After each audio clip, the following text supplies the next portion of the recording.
Bonjour tout le monde, c'est Valil. On se retrouve aujourd'hui pour la partie 2 du tirage d'Equinox, du tirage de cette grande transition que nous sommes en train de vivre.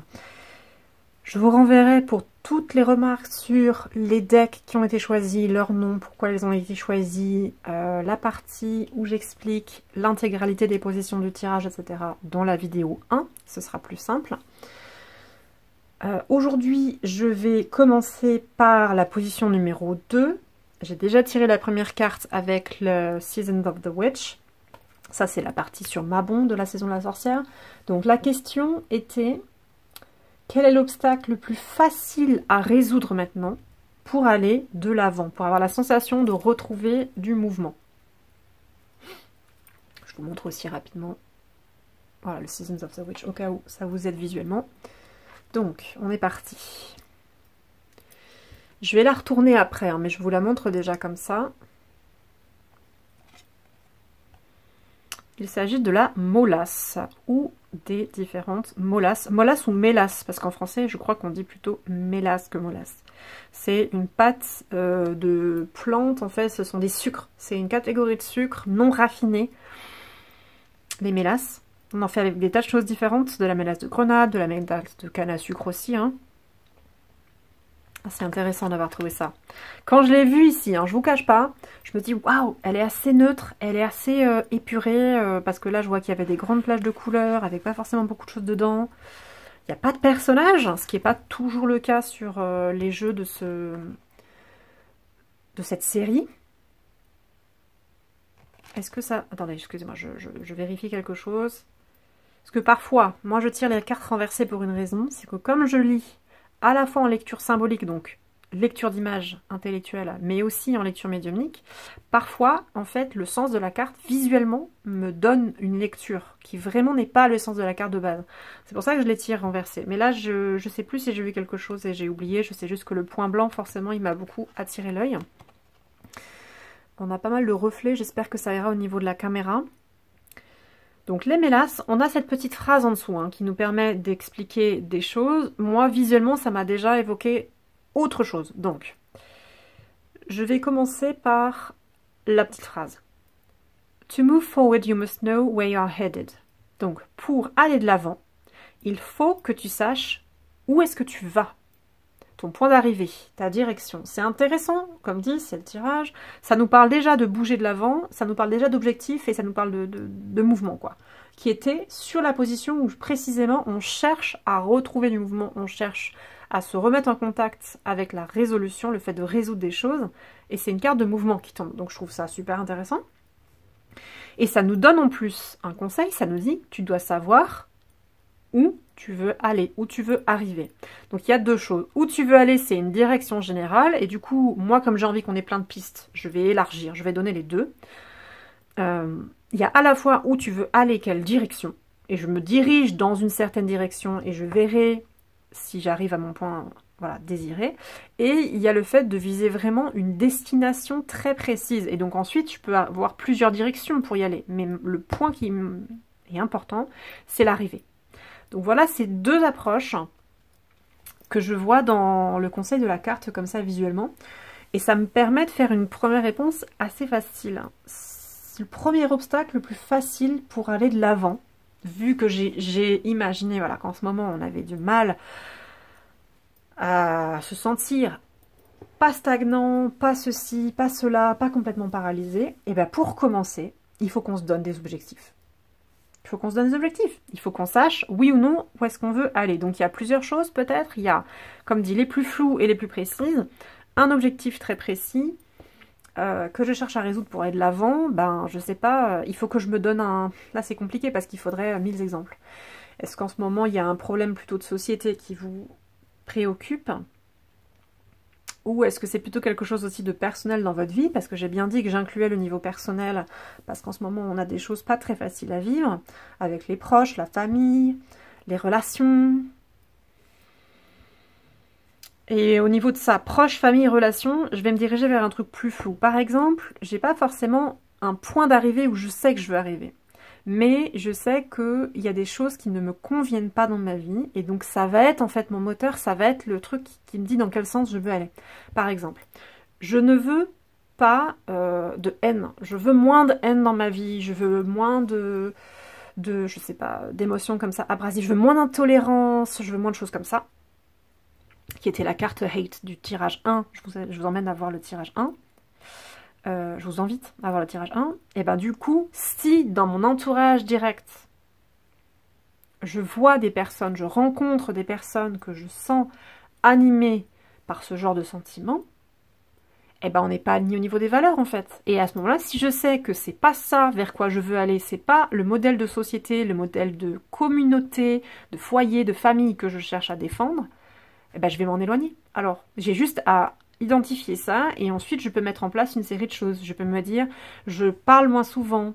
Est-ce que je m'éloigne physiquement de ces personnes, on se voit plus, je change je sais pas, je change de ville, je change de bar si c'est des gens que je vois au bar, je change d'association, pour réduire, voire pour couper définitivement. C'est peut-être des gens avec lesquels j'ai plus envie de travailler, des collègues, des gens comme des gens dans le milieu associatif, ou ça peut être aussi de la famille, ça peut être des choses effectivement où on va aller vers la rupture, parce que je cherche à nourrir autre chose, et ce sont les deux seules pistes que je nomme en premier, mais on peut aussi dire, qu'est-ce que je peux faire pour essayer de suggérer peut-être à ces personnes de fonctionner sur un modèle différent. Si je les estime, si je sais pas, on a vécu des choses ensemble, etc., peut-être qu'au lieu de juste couper, est-ce que c'est possible de discuter, négocier? Est-ce que c'est possible sans exemple, c'est dur, hein, mais de favoriser,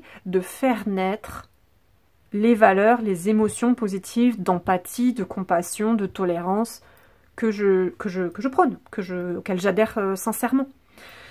Donc il y a des choses comme ça à réfléchir. Sinon, je me demandais, je réfléchissais pour les personnes isolées, ce que ça pourrait vouloir dire. Ça pourrait être de trouver un endroit qui ressemble à ça.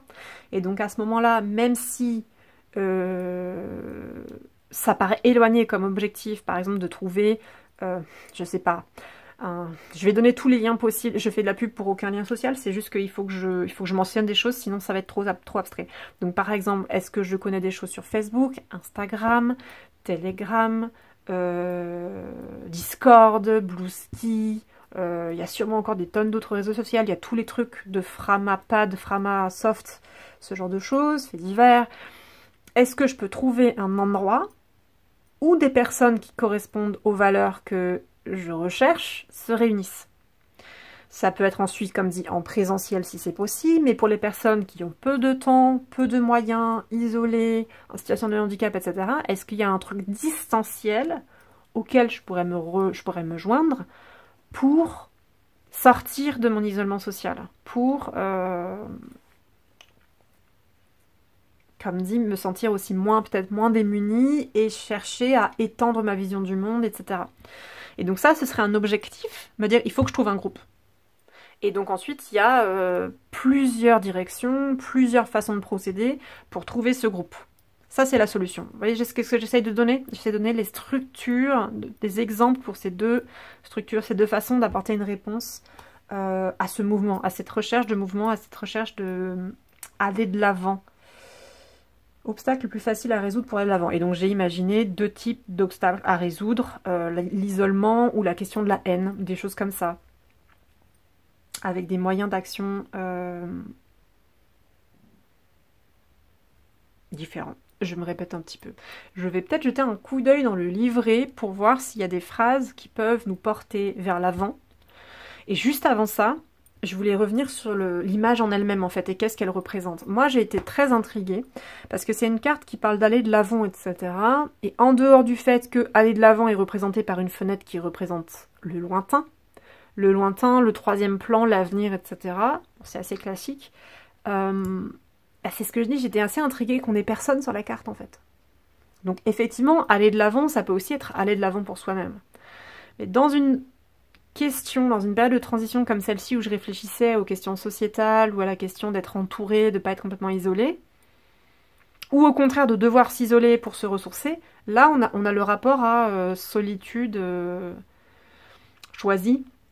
Ça peut être aussi la loneliness imposée.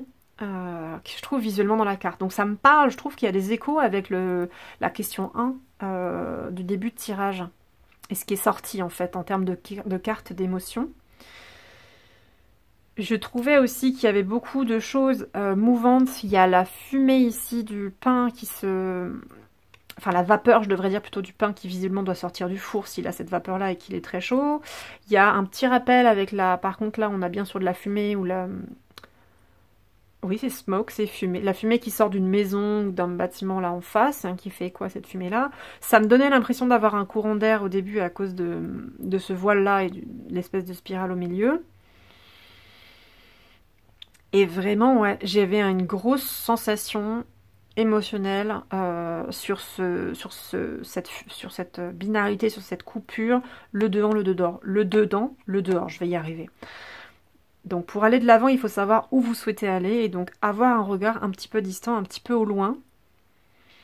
Et ça peut être intéressant de se dire, là on est dans le réconfort du foyer, on est en intérieur, on est effectivement seul, mais le dehors, possiblement, il y a un autre foyer. Donc c'est trouver son moment du dedans et envisager ensuite de rejoindre un autre, des autres personnes. Et de ce foyer-là, on va aller vers un autre foyer où on sera avec de multiples personnes. Au niveau symbolique, je trouvais ça assez fort.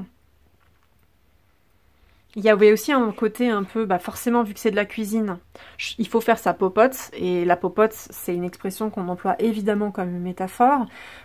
Si vous la connaissez pas, c'est faire sa cuisine, c'est faire sa tambouille. Et effectivement, se trouver des petites choses pour soi-même, se définir les objectifs, faire sa tambouille un peu, j'aimais bien. Donc je vais regarder le livret. Et j'ai fait un petit tic, désolé. Alors, je vais pas tout vous lire, mais je vais faire un mélange je vous donne des informations brutes que je traduis et ensuite je reformule. Pour les mots-clés sur cette carte, on était sur la stagnation, la paresse et le manque de motivation. Donc c'est intéressant parce qu'effectivement, c'est ce côté un peu collant et sticky de la mélasse, pédaler dans la semoule ou pédaler dans la mélasse, qui nous bloque, quoi, qui nous fait nous ressentir « Ah, je bouge pas, j'arrive pas à aller de l'avant ». Donc c'est intéressant parce que c'est vraiment ce qu'on cherchait à décrire. Enfin, ce que je cherchais à décrire et à traiter par le tirage, et la carte sort. Donc j'ai trouvé ça intéressant. Et donc, on a dit stagnation, manque de motivation ou paresse. Après, ça me parle aussi du côté pleinement déprimant, de ce qui peut nous arriver dans nos vies perso, ou de ce qui peut être au niveau social qui nous pèse comme ça. Et donc, l'enjeu, c'est effectivement de savoir comment se remettre en mouvement. Comment, c'était ce que je voulais pour cette carte, comme dit, comment aller de l'avant. Et là, c'est représenté par la mélasse, le fait d'être stagnant, mais du coup, il y a la popote, tout le reste, tous les petits ingrédients, ce sont ces petites choses dont on peut se saisir pour nourrir le quotidien et pour aller de l'avant. Et en dehors, je pense, parce que c'est utile aussi de penser comme ça, et d'élargir ma question, parce que j'avais demandé, comme dit, comme question, l'obstacle le plus facile, etc., à lever pour aller de l'avant. J'ai donné 2 autres exemples juste avant, mais là, il y a le côté, en dehors d'un vrai obstacle précis, d'un truc qui nous pèse, il y a aussi plein de petites choses, en fait, qu'on peut envisager qui vont nous nourrir. La mélasse, c'est un truc ultra nutritif, en fait. Pas juste du sucre. Dans la mélasse, comme c'est pas raffiné, il y a des minéraux, il y a des vitamines, etc. Et je vois toutes ces petites choses dont je peux me saisir pour essayer de retrouver une sensation peut-être de plaisir ou, et là c'était la question à ce moment-là, d'aller de l'avant ou de retrouver de la motivation.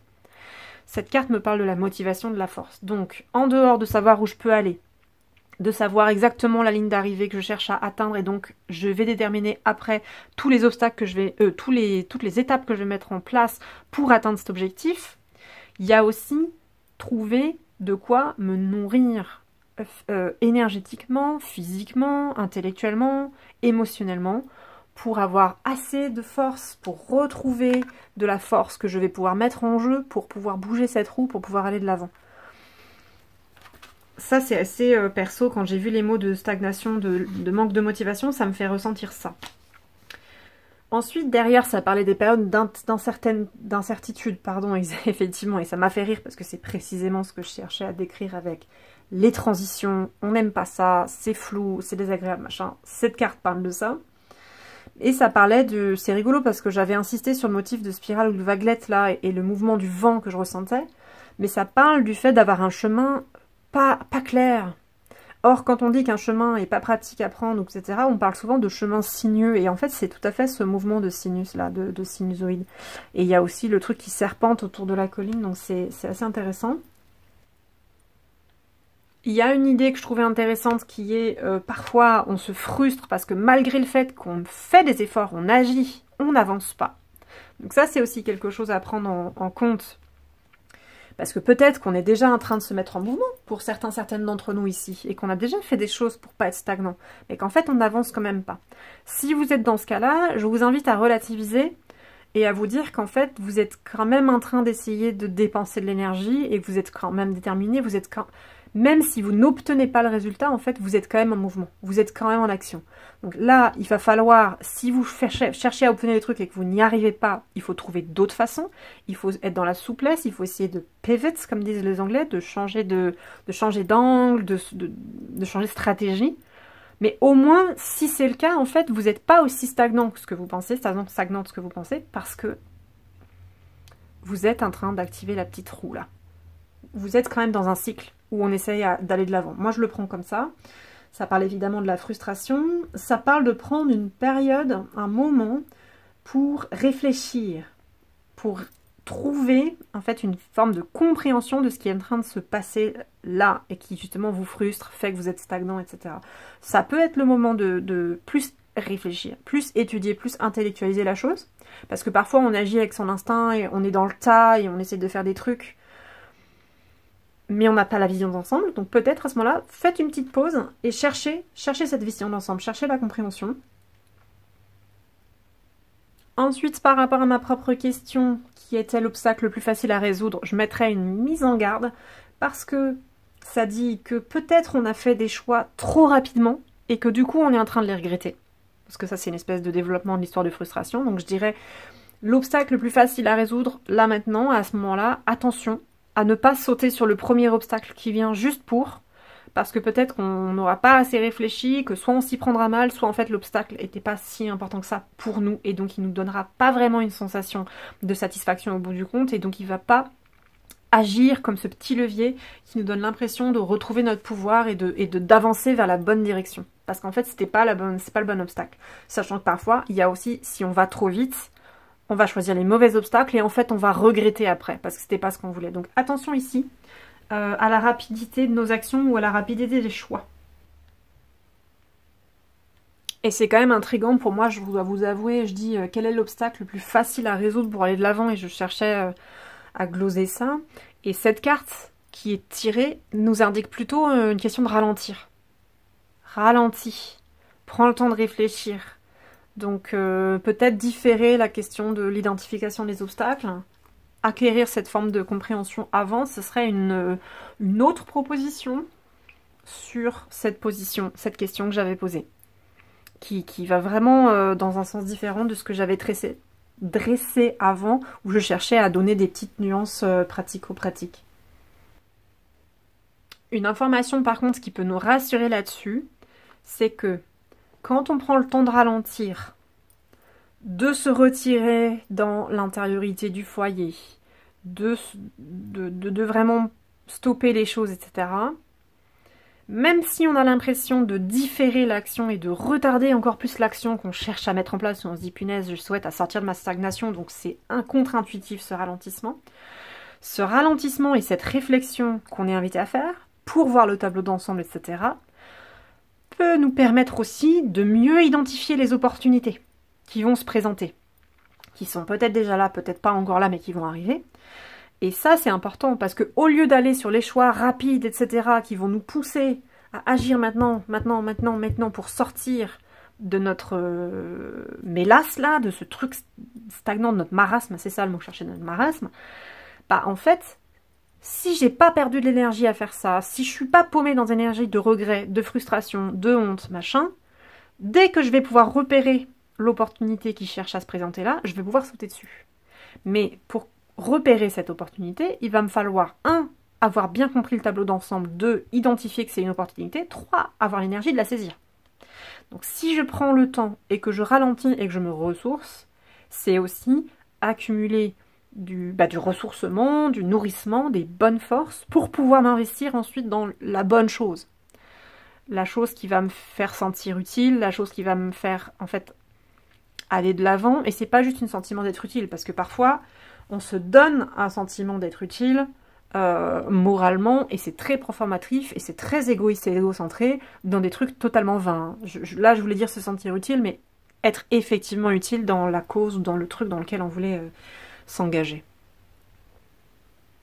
Donc j'espère que vous aurez saisi ce que je voulais dire.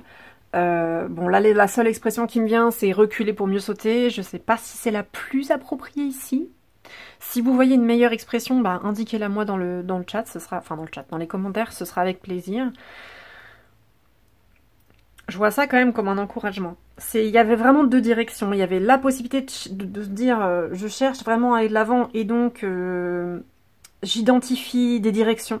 Et une fois que j'identifie ces directions, je peux dès maintenant commencer à placer des réflexions et des actions pour me rapprocher de ces choix, de ces valeurs, ou alors j'identifie un point d'arrivée et je mets tout en place pour pouvoir y aller.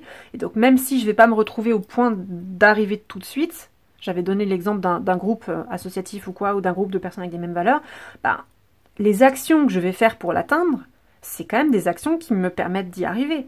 Y compris si j'identifie des choses et que je teste des choses qui sont négatives. Si entre-temps je me retrouve dans un groupe où je pensais que ça matchait bien, et qu'en fait, finalement, au bout de quelques temps, jours, semaines, etc., ça marche pas, et que je m'en vais, ce sera pas perdu, parce que de toute façon, c'était quand même une tentative de rencontrer des gens pour se rassembler, pour faire des trucs. Donc ça n'a pas marché, mais je pouvais pas le savoir sans y être, je pouvais pas le savoir sans m'investir avec ces gens. Donc surtout, ne sous-estimez pas ça. Vous êtes quand même en train d'agir, vous êtes quand même en train d'aller de l'avant. Et sinon, cette idée que peut-être, voilà, je prends un petit peu de temps pour analyser, je prends un petit peu de temps pour me ressourcer, pour être à l'affût des opportunités qui vont se présenter et pour pouvoir m'y investir et avoir la force de m'investir et pouvoir m'aligner avec quand ça va tomber. Et il y a une différence évidemment entre quelque chose qui se présente, qui tombe et qu'on rejoint de façon externe, mais il y a aussi des opportunités qu'on peut provoquer. Alors, j'avais pas forcément un exemple, mais j'espère que vous allez saisir la différence. L'opportunité externe qui tombe, c'est par exemple, je sais pas, une association qui va faire un appel à projet ou un fundraising, comme diraient les Américains, une levée de fonds, je vais y arriver, là j'ai du mal aujourd'hui, une levée de fonds pour une cause qui vous paraît importante et qui va permettre effectivement d'être redistribuée, de servir à faire des projets et de servir la cause que vous voulez, ça ce serait une cause externe, parce que c'est ponctuel, c'est un groupe qui va faire ponctuellement cette levée de fonds, qui n'est pas là habituellement. Donc c'est le fait d'arriver au bon moment et de s'aligner avec ce truc externe.